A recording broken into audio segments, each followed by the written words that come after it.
നമസ്കാരം. തിരുവല്ല മീഡിയ വാർത്തകളിലേക്ക് സ്വാഗതം.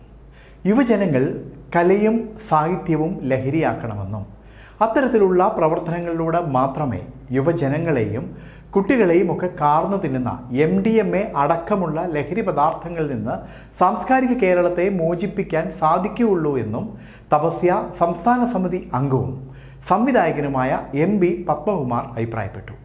കലയും സാഹിത്യവുമാകട്ടെ ലഹരി, സംസ്കാരം സമ്പന്നമാകട്ടെ എന്ന മുദ്രാവാക്യമുയർത്തി തപസ്യ കലാസാഹിത്യവേദി പത്തനംതിട്ട ജില്ലാ സമിതിയുടെ ആഭിമുഖ്യത്തിൽ തിരുവല്ല ബൈപ്പാസ് റോഡിലെ ഗാന്ധി പ്രതിമയ്ക്ക് മുൻപിൽ സംഘടിപ്പിച്ച ലഹരി വിരുദ്ധ കൂട്ടായ്മ ഉദ്ഘാടനം ചെയ്ത് സംസാരിക്കുകയായിരുന്നു അദ്ദേഹം.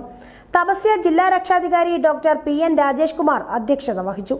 സംസ്ഥാന വനിതാ കമ്മീഷൻ അംഗം advocate Elizabeth Maman Mathai, Niranam Al Ifsan Arabic college principal മൗലവി Ali Al Faizy, Pushpagiri medical college CEO father Biju Varghese Payyampallil, Yogakshema Sabha സംസ്ഥാന പ്രസിഡന്റ് അക്കീരമൻ കാളിദാസ ഭട്ടതിരി, മാർത്തോമ സഭ അൽമായ ട്രസ്റ്റി അഡ്വക്കേറ്റ് അൻസിൽ സഖറിയ, മുൻ നഗരസഭാ അധ്യക്ഷൻ R ജയകുമാർ, BJP ദേശീയ സമിതി അംഗം KR Prathapachandravarma, merchant association president M Saleem, Thapasya സംസ്ഥാന working president professor PG Haridas, YMCA ദേശീയ പരിസ്ഥിതി chairman advocate VC Sabu, Alukkas mall manager Shelton V Raphael, BJP മണ്ഡലം പ്രസിഡന്റ് രാജേഷ് കൃഷ്ണ, നഗരസഭാംഗം ഗംഗാ രാധാകൃഷ്ണൻ, മുൻ നഗരസഭാംഗം ഉഷ രാജു, തിരുവല്ല സർവീസ് സഹകരണ ബാങ്ക് സമിതി അംഗം Deepa Varma, saint Mary's women's college of teaching education principal doctor Bindu C എന്നിവർ ലഹരി വിരുദ്ധ കൂട്ടായ്മയുടെ ഭാഗമായി ദീപം തെളിയിച്ചു.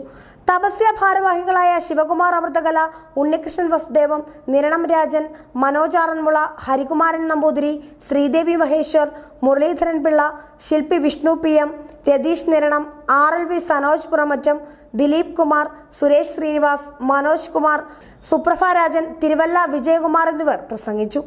പരിപാടിയിൽ ചിത്രകാരൻ അജയൻ പെരിങ്ങരയുടെ നേതൃത്വത്തിൽ ലഹരി വിരുദ്ധ സന്ദേശം ഉയർത്തുന്ന ചിത്രങ്ങൾ വരച്ചു. താപ്പാസ് കരാട്ടെ അക്കാദമി പ്രിൻസിപ്പൽ രതീഷ് താപ്പയുടെ നേതൃത്വത്തിൽ അക്കാദമിയിലെ നിരവധി കുട്ടികളും പരിപാടിയിൽ പങ്കെടുത്തു.